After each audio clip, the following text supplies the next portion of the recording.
রাজবাড়ীর গোয়ালন্দ উপজেলার যে নুরাল পাগলার যে লাশটি কবর থেকে তুলে উত্তেজিত জনতা পুড়িয়ে ফেলেছেন। এই ঘটনাটির কারণে সারা দেশ কিন্তু উত্তপ্ত এবং অনেকেই এই সরকারকে এই ঘটনার জন্য দায়ী করছেন।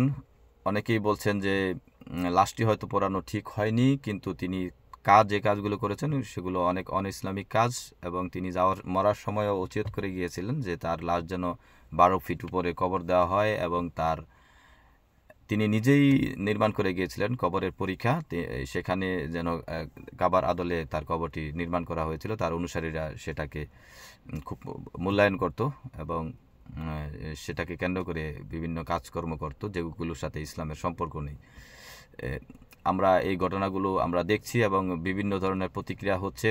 সরকার নিজেও বিবৃতি দিয়ে নিন্দা জানিয়েছেন, তদন্ত করে ব্যবস্থা নেওয়ার দাবি করেছেন।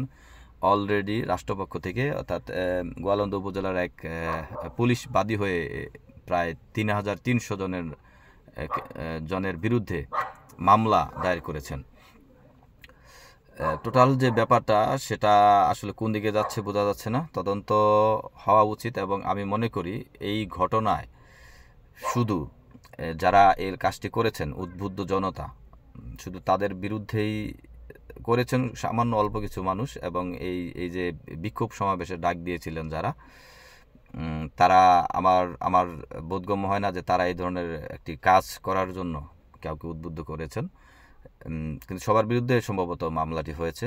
আমার দাবি থাকবে একজন বাংলাদেশের নাগরিক হিসাবে যে এটার একটি সুষ্ঠু তদন্ত করে ব্যবস্থা নেওয়া হয়, এবং নুরাল পাগলার যে কবর 23 আগস্ট তিনি মারা গেলেন এবং 5 আগস্ট শুক্রবারে এ ধরনের ঘটনা ঘটল।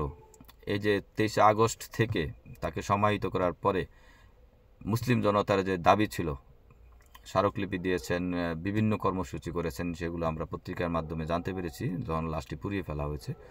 কেন সরকার বা প্রশাসন তৎক্ষণাৎ কোনো ব্যবস্থা নেয়নি, দ্রুত জোরালো কোনো পদক্ষেপ সাথে সাথে কেন নেয়নি, এই ব্যাপারগুলো আসলে আমাদের পরিষ্কার হওয়া উচিত। আসলে কি তারা এই সরকারকে দায়ী করার জন্য বা সরকারের কাঁধে কোনো আরও বড় ধরনের কোনো মবের কোনো ঘটনা তাদের সরকারের থলিতে তুলে দেওয়ার জন্য কি এই পুলিশ প্রশাসন কি নিশ্চুপ বা ভিন্ন কোনো পদক্ষেপ নিয়েছিলেন কিনা, বা নিষ্ক্রিয়তার মধ্য দিয়ে যেন এই ধরনের ঘটনা ঘটে যায় এরকম কোনো পদক্ষেপ নিতে চেয়েছিলেন কিনা। শুধু আমি মনে করি যে এই যে 3300 মানুষের বিরুদ্ধে যে হয়রানি হবে এখন, এর মধ্য দিয়ে যেন এই লাশ পোড়ানোর কারণে আরও কোনো অনইসলামিক কাজ যেন শক্তিশালীভাবে গড়ে উঠতে না পারে, সে ব্যাপারেও আমাদের সতর্ক থাকা উচিত এবং প্রশাসনের এ ব্যাপারে আরও সতর্ক হওয়া উচিত। লাশ পুড়িয়ে ফেলা অবশ্যই অন্যায়, এ ব্যাপারে আমরা অবশ্যই নিন্দা জানাই। সরকার নিন্দা জানিয়েছেন, সরকার কেন কিসের বিরুদ্ধে নিন্দা জানায় আমি সে ব্যাপারে আসলে নিশ্চিত নই, কারণ এটা সরকারের একান্ত দায়িত্ব এই কাজটি, এবং প্রতিটি মানুষকে নিরাপত্তা দেওয়া এবং নিরাপত্তার জন্য কাজ করার জন্য। সরকার অলরেডি অনেকে মনে করেন যে সরকার এই মপতন্ত্রকে, ঐক্যবদ্ধ যে অন্যায়, জনসমষ্টির যে অন্যায়, এগুলোর বিরুদ্ধে সরকার জোরালো পদক্ষেপ না নেওয়ার কারণে এই ধরনের ঘটনা অহরহ ঘটে যাচ্ছে। সরকারের এই ব্যাপারে আরও সজাগ হওয়া উচিত। এবং এই যে ঘটনা নুরাল পাগলা আমরা বিভিন্ন জায়গায় জেনেছি যে তিনি বিভিন্ন অনইসলামিক কাজের সাথে জড়িত ছিলেন এবং একসময় নিজেকে ইমাম মাহাদি দাবি করেছেন। 1993 সালে তিনি এজন্য বিক্ষুব্ধ জনতার মুখোমুখি হয়ে তার গ্রাম ছেড়ে চলে গিয়েছিলেন মুসলেকা দিয়ে, আর এই ধরনের কাজ করবেন না। তিনি ফিরে এসে আবার এই কাজ শুরু করেছেন এবং তিনি যেটা করে গেছেন, ওসিয়ত করে গেছেন, এর মধ্য দিয়ে তিনি যেই কাবার শরীফের আদলে, পবিত্র কাবা শরীফের আদলে তিনি কবর নির্মাণ করার ওসিয়ত করে গেছেন।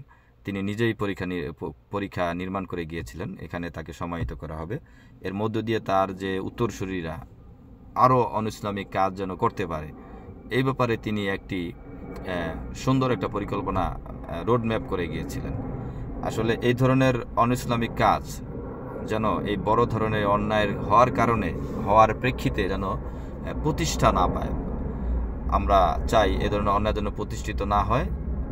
এবং এই যে 3500 মানুষের বিরুদ্ধে যে মামলা হয়েছে, তাদের ব্যাপারে অবশ্যই পদক্ষেপ নেওয়া প্রয়োজন, ঠিক আছে, কিন্তু তারা যে অন ইসলামিক কাজগুলো করে যাচ্ছে এগুলো জোরালোভাবে বন্ধ করতে হবে। এবং সরকারের প্রশাসনের কোনো গাফিলতি আছে কিনা, 23শে আগস্ট একজন লোক মারা গেছেন এবং 5ই আগস্ট পর্যন্ত এই যে 12 ফুট উপরে তার কবর দেওয়া হয়েছে এবং কাবার আদলে এই যে ব্যবস্থা নেওয়া হয়েছে, এগুলোর কেন বন্ধ হয়নি? সরকার কেন সাথে সাথেই কোনো পদক্ষেপ নিয়ে এগুলো বন্ধ করতে পারেনি? এ ব্যাপারে আমরা নিশ্চিত নই। তাদের কি গাফিলতি ছিল, কেন তারা পারেনি বা করেনি? তারা কি এই পিছন থেকে এই মবতন্ত্র উস্কে দেওয়ার জন্য কোনো পদক্ষেপ নিয়েছিল কিনা, চেষ্টা করেছিল কিনা? এ ব্যাপারে আমাদের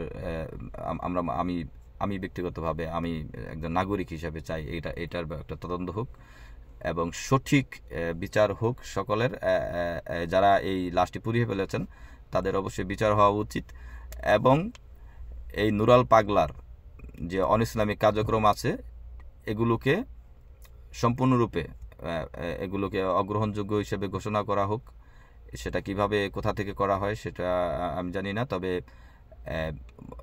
এই ধরনের কাজ যেন সামনে না এগিয়ে যেতে পারে, তার মাজার শরীফকে কেন্দ্র করে যেন তার উত্তরসূরিরা যেন এই ধরনের কাজকে চালিয়ে নিয়ে যেতে না পারে। তারা তো চালিয়ে নেওয়ার জন্যই এই ধরনের ব্যবস্থা নিয়েছিল, এটা যেন না করতে পারে সে ব্যাপারে প্রশাসনিক একটি পদক্ষেপ নেওয়া উচিত। আমরা বেশ কিছু জায়গায় জানতে পেরেছি, যেগুলো বিশ্বস্ত সূত্র না, যে তারা নাকি তার যে সন্তান তারা নাকি খ্রিস্ট ধর্মের প্রচারণা করছে, এরকম খবর পাচ্ছে। তারা যদি সেটা করে থাকে, তারা যদি সেই ধর্মের অনুসারী বা বিশ্বাসী হয়ে থাকে সেটা ভিন্ন কথা, সেটা করতে পারে, কিন্তু ইসলামিক লেবাস লাগিয়ে ইসলামের বিষয়গুলো ব্যবহার করে কেউ যেন প্রতারণা না করে এবং মানুষকে যেন বিশ্বাস নিয়ে ধোকার সৃষ্টি না করে মানুষের মধ্যে, এই বিষয়গুলো ব্যাপারে সরকারের সুন্দর সচেতনমূলক পদক্ষেপ আমরা আশা করছি। ধন্যবাদ, সবাই ভালো থাকুন, আল্লাহ হাফেজ, আসসালামু আলাইকুম।